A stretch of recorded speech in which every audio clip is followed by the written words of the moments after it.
खबर गोंडा जनपद से, जहां पिछले 2021 में जिला पंचायत सदस्य का चुनाव हुआ था। चुनाव में कई प्रत्याशी मैदान में थे, लेकिन जनता का आशीर्वाद विनय शंकर उर्फ बिन्नू दुबे को मिला था और 2611 मतों से विजयी हुए। आपको बताते चले कि 30 अगस्त 2023 को बिन्नू दुबे का आकस्मिक निधन हो गया। अब इस दुनिया में नहीं रहे। यह भी कहा जाता है कि स्वर्गीय विनय शंकर उर्फ बिन्नू दुबे का प्यार और व्यवहार समाज के प्रति समर्पित था। समाज के प्रति जो सपना था वह अधूरा रह गया। क्या उनके सपनों को साकार करेगी उनकी धर्मपत्नी रेणु दुबे? तो देखिए आगे पूरी खबर।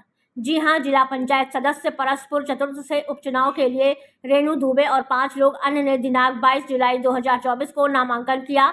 अब स्वर्गीय विनय शंकर दुबे के स्थान पर रेणु दुबे नामांकन करके चुनाव मैदान में है और जनता के बीच डोर टू डोर वोट मांग रही हैं। जबकि चुनाव मैदान में प्रत्याशी रेणु दुबे, पत्नी स्वर्गीय विनय शंकर दुबे, ओम प्रकाश मिश्र, अभिषेक, अविनाश, अशोक कुमार, विमल चुनाव में मैदान में है। तो देखना इस बार जनता किस पर भरोसा जताती है।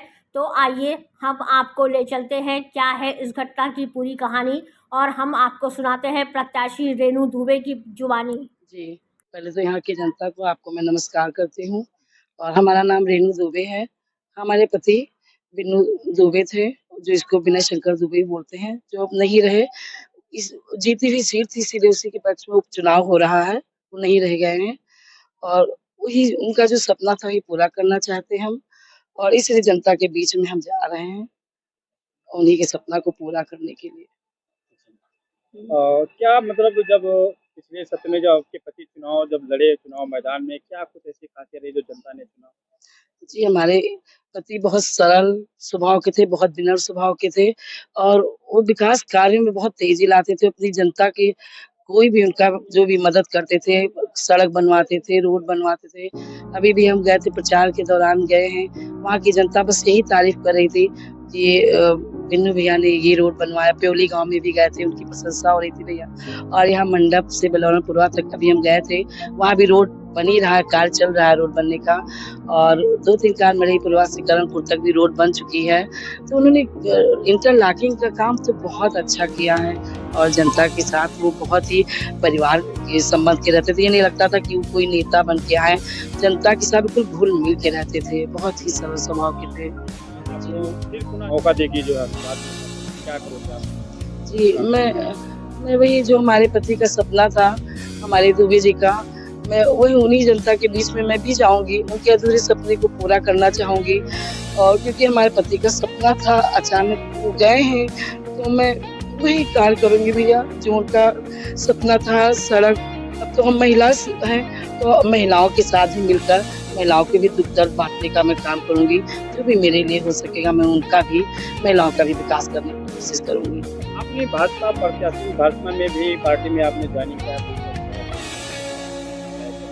जी, मैं भाजपा समर्थित प्रत्याशी हूँ और मुझे भाजपा का यहाँ के जो क्षेत्रीय विधायक हैं सबका कोई अभी सहयोग नहीं मिला है हमारे पास। भाजपा से हैं तो आपको सहयोग तो पूरा मिलेगा भाजपा से? जी, अभी मुझे कोई सहयोग मिलना है, क्षेत्रीय विधायक का कोई सहयोग मिला, बल्कि इतना है कि यहाँ के प्रधान, कोटेदार सब दबे हुए हैं, खुलकर मेरा साथ भी नहीं दे रहे हैं और जो संभ्रांत लोग हैं उनको भी दबा के रखे हुए हैं, हमारा वो मदद नहीं कर रहे हैं, जिस तरह मुझे चाहिए। नहीं तो अगर वो चाहते तो मैं निर्विरोध हो जाती।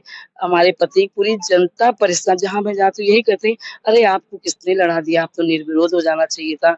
बहुत गलत बात है, आपको निर्विरोध होना चाहिए था। चुनाव मैदान में आपके साथ में जी, मेरे साथ सिर्फ 1 लोग लड़ रहे हैं, ओम प्रकाश मिश्रा जी, जो पिछली बार भी हमारे 7 लोग थे, इस बार खाली वो सभी अगेंस्ट जो लड़े थे पिछली बार, सब हमारे साथ आ गए।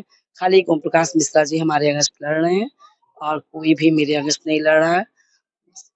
क्या कहना चाहेंगी जनता से? मैं जनता से यही कहना चाहूँगी कि हमारे जो दुबे जी थे, उनको आप लोग अपना मत देकर, अपना बहुमूल्य, उनको श्रद्धांजलि के रूप में अपना बहुमूल्य वोट देकर हमको धन्य करें। हम भी धन्यवाद।